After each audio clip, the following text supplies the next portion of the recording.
Hi folks, welcome to today's edition of our videocast, My Life with Robert Burns. We're pleased you could join us. My name is Douglas Mackenzie and I'm pleased to be hosting this videocast with my New Cumnock Burns Club friend and colleague, Jim Thompson. How are you doing, Jim? Hi Douglas, hi everybody. Let me tell you about today's session. We're using Zoom to talk to our friends from around the Burns world, and we thought we'd share our leathers with you via this medium. We're not techies, so we have to thank fellow club member Neil Mackenzie of Keep It Creative for his editing skills. For today's session, we're delighted to introduce a crony who's a long-standing member of New Cumnock Burns Club and a key member of the Hasty Dynasty that is full of well-kent Burnsians. Cronies everywhere. To tell you about his life with Robert Burns, please welcome Stephen Hasty. How are you doing, Stephen? I'm good, thanks, Douglas, and great to see you both and great to see everybody.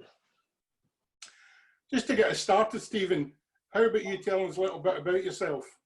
Well, I was born in 1971 in New Cumnock. Well, I was born in Irvine, but brought up in New Cumnock.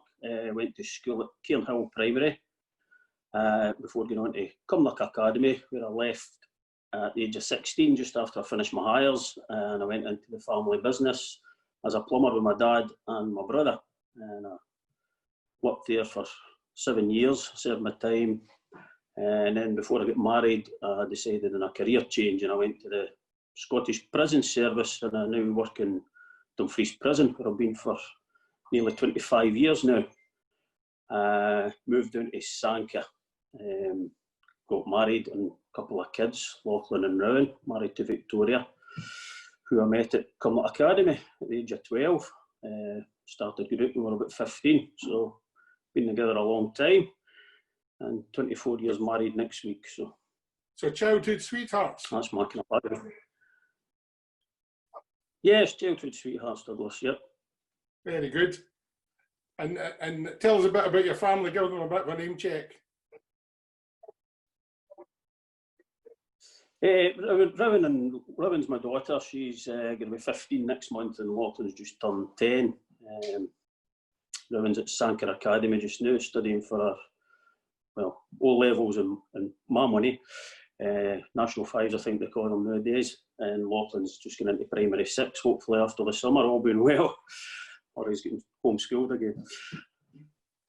And they're continuing this interest in Burns? Yes, Rowan's been very successful over the years. She loves competing at the school's competitions, and she was lucky enough to win the Junior Burnsian of Scotland in 2017, and got presented with a trophy by a certain Jim Thompson, which was a great honour for her and a great honour for us. It was a very, very proud moment, probably the most proud moment of my Burns career. Aye. Great year for her as well. Great experience for her right through the year. And greatly encouraged by her mum, no doubt. Yes, definitely. We're really lucky at Sanka, certainly at the primary school and right through into the academy, that we've got Victoria and our friend Lynn Forsyth, who really push the kids and support the kids and take them to the competitions, and yeah, they do great with the kids. It's great to see them. Before we move on to your own interest in Burns, have you got any other hobbies and interests that, apart from Burns? I've always been really interested in nature, the countryside. I've fished and shot most of my life. Still do it as much as I can. But I love just getting out in the great outdoors is my main thing. I love it, and keep wee spaniels as well, like my dad. In fact, I've never been without a spaniel all my life, so I love going out walks with the dogs and a bit of fishing, a bit of shooting, and love it. And you talked about your dad. We better give him a name check as well, in case people don't realise the connection. Aye, my father's Billy Hasty, a great New Cumnock man and a great man for New Cumnock Burns Club. You'll certainly no need any introduction to any of the New Cumnock boys watching this. And he's been a great influence in me getting into Burns, really. So that's where it all stemmed from. Very good. Well, I'm going to hand over to Jim Thompson now, who's going to get you down the Burns Road, start talking a bit about your interest in Burns. Have you any bun supper highlight? Is there anything, any bun supper stands out in your mind as, you know, eventful or brilliant or anything like that? I can remember actually the first time I really got buns. I'd obviously heard a lot through my father and through the rest of the boys in the club, and I was going to bun suppers at this time. But I can remember the year Jim Haslett was president, and he done his immortal memory. I think it was in the community centre actually, but it just got me. He talked about when he was at the Lockerbie disaster and how buns helped him through that and all that, and that really it struck a chord with me, and I think that's for there. I think I just really get into it, and I wanted to learn more about buns, and you can yourself, you can never stop learning about buns, never will. It's all there. But I think that was you meet people, you meet like Joe Kennedy. He's a great guy. Their knowledge is just tremendous. Sadly, Joe's no ways, but hearing these guys is just absolutely amazing. You could sit there all night and they could talk all night, and in such an unassuming manner as well. That's what got me with Joe Kennedy. He was just off the cuff and as if he was just talking to you in the pub. It was absolutely tremendous. So meeting these guys and hearing these guys, they're the suppers that really hit home with me. Do you have a favourite aspect of buns? Is there a particular thing that you like more than the other? I don't know. I just love his compassion and his hatred for hypocrisy and things like that. That really touched me. He knew his own faults as well, which I think is always a good trait in somebody. There's nobody perfect. And I think that's what hits home with me, his poems, about his compassion for people and for humans, and his love of nature as well, and he always compared that with human compassion. Wrote that into his poems, absolutely tremendous. A great knowledge of nature as well. Do you have a favourite poem? I don't think I have a favourite, no. When you look at the epistles, they're all absolutely tremendous. Epistles, the three of lakes, and you've epistle to Davy, I think they're great. And you can get quotes for every inn, that's just absolutely tremendous. But I don't actually have a favourite. It depends on your mood and how you're feeling at the time as well. I think that it's the same with songs, it depends how you're feeling at the time. But no, I think it can touch everybody with his poetry. Yep. Ian, I'm assuming that you getting involved with buns was as a direct result of your dad's influence. Would that be correct? I definitely, Jim. I didn't really get much at the school. I think Graham White talked yesterday, or Graham Wiggett as he likes to call himself, talked in his video about Mrs. Shanklin at the school. She was Mrs. Marshall by the time she was teaching me. She gave us a wee bit, but it was very little. My greatest memory of Mrs. Shanklin is her sending me to the school for a welfare, sending me down to the shops with the class to get a well-fired gammon roll and 20 Regal, which when you're in primary 7 was quite an adventure for you. But no, we didn't get much buns at school, but I was fortunate enough when I was growing up that my father was the secretary in New Cumnock Buns Club at the time, so the house was full of folk. They'd come up for meetings and whatever before the bun suppers and before the smokers, and it'd be full of folk like Alec McKechnie and Bob Shanklin, Willie Pearson, Willie Nairn, Alistair Dick, and all Colin McClatchy, and these were great characters and great buns men, and they were always willing to sing you a song or recite a poem, and well, their names are still synonymous with the Buns Club yet. Their sons and their grandsons are still involved, and it's great to see. But that's where the seed was planted with me, really. But it was obviously years later you really get the buns thing. When did you go to your first bun supper at New Cumnock? I went when I was 18-year-old. I just turned 18 in October, went in January obviously, and it was in the Croon. Like it was called the Coaches then, but it was always the Croon to us. I went with my brother and his pals, John McKechnie, Alec's son, my cousin Kenny Blackwood, Tom Hunter with a great night, The following year, I had such a good night, I took one of my pals along. And I, again, thoroughly enjoyed it, and now, 30 years later, or 31 years later, I'm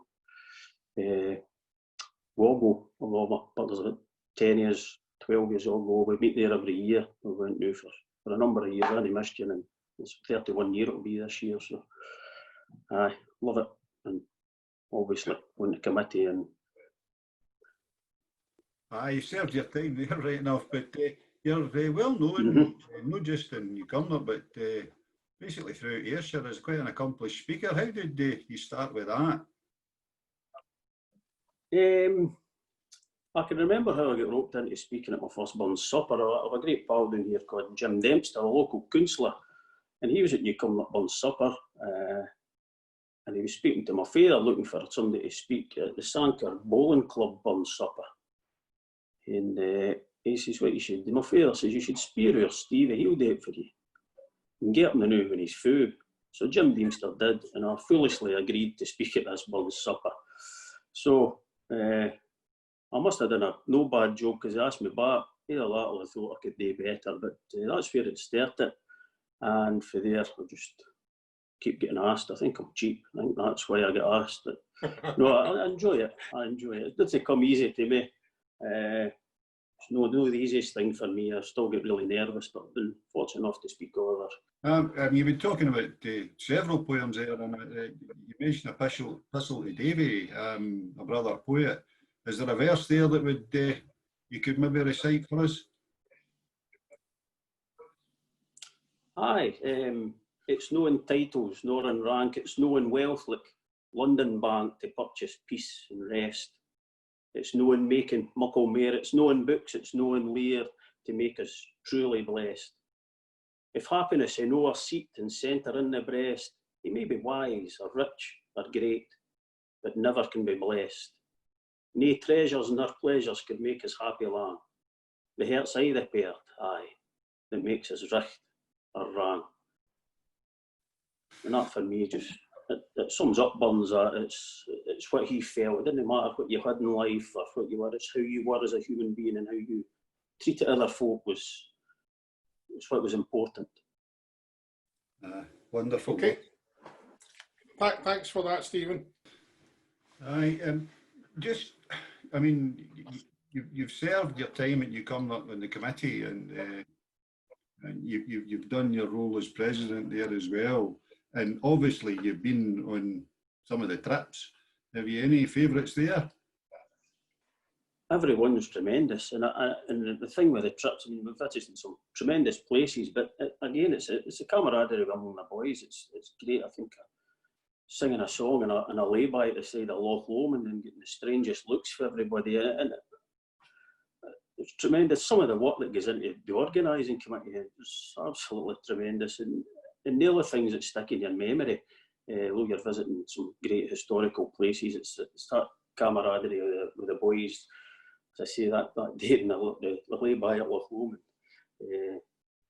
30 idiots singing some old traditional song. It was tremendous. And then passing a bottle of whiskey around about, but it seems to be memories that you take for the trip, and that's the spirit of the trip for me, is the getting together and new.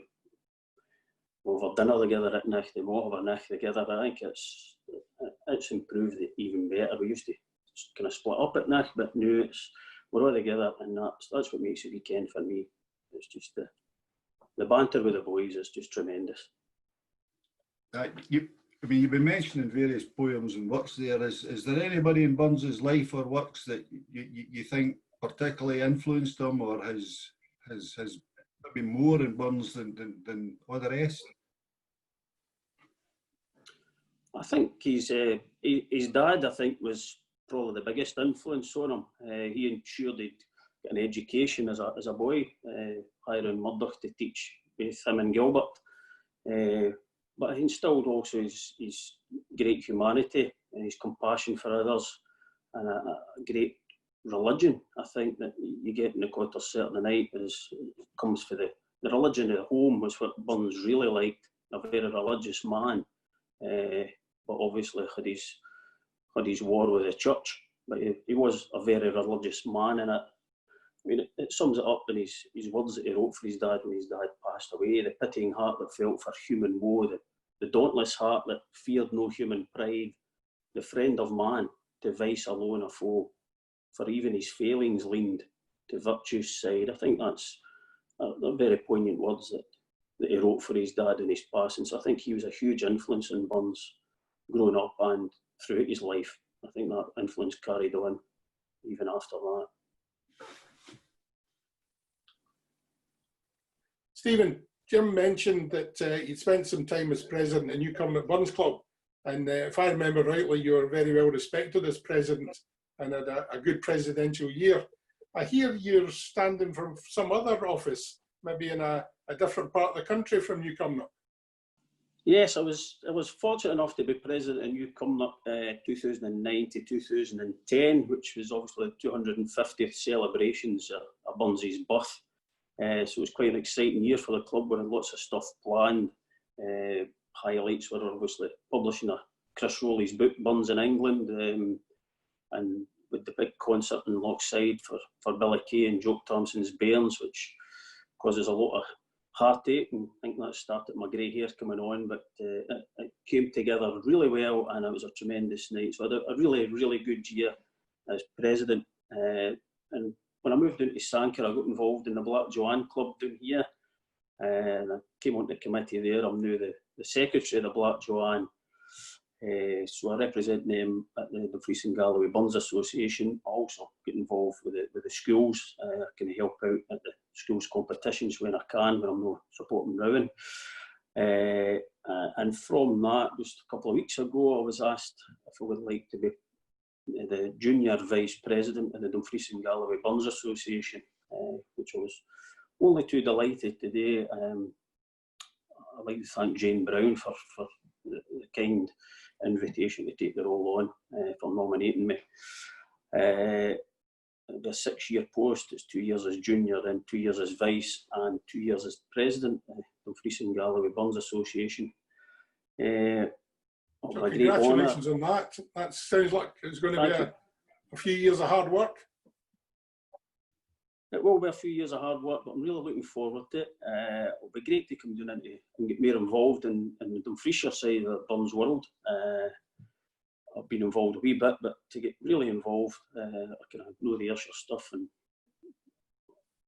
it'll just be great to get down here and let's see, I did some last night. We're doing the Browwell celebration's obviously been cancelled this year, so we're doing a kind of virtual recitation, which we'll keep under wraps now because it's no finished. But Rowan and I performed for that last night with a wee bit of recitation today, so that'll be good when it comes out. So there's something for celebrating the Browwell.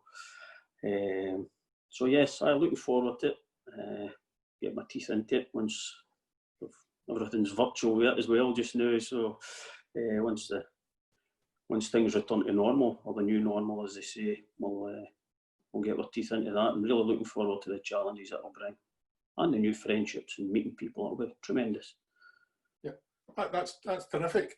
And any other ambitions for the Hasty Dynasty? I mean, obviously you've got your own path sorted out there. What about the rest of the family? Well, I'm just trying to continue to support Rowan. She's getting to that age where she has to think about her career. She'd love to have a career. Her real passion is actually musical theatre. That's what she'd really like to do.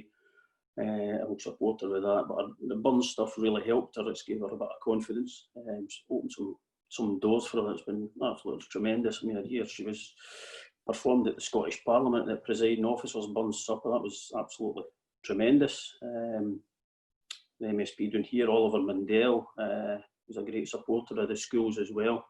And he got the invite up there. That was absolutely tremendous. So she's had a great time, and just want to continue to support that as much as we can. She's going to a theatre school starting that in August, hopefully, all being well. Goes up to Glasgow on a Monday night, so we'll support her with that and support her through her career. And Lachlan as well, he done a wee reciting last year for the first time. He's not just as keen as Rowan was at that age. she loves a stage. For us, she's extremely shy off a stage, but if you put her on a stage, she becomes her own. Very proud of her, and I'll obviously try and continue to support that. That's tremendous. It's been great to see on some of the videos that Bobby Jesse have been posting. So, Jim, have we got anything else that we need to ask Stephen? No, I think we've went through everything. It's certainly a shorter interview than the one with his father, right enough. well, I'm sure he'll have plenty of tales to tell, especially in his 6 years in the district association. But it's great to see that the Hasty dynasty is continuing. So, on behalf of Jim and myself, just want to say thank you very much for spending some time with us and telling us about your life with Robert Burns. Thanks, Stephen. Thanks, Stephen. Thank you very much, and great to see you boys, and take care, stay safe.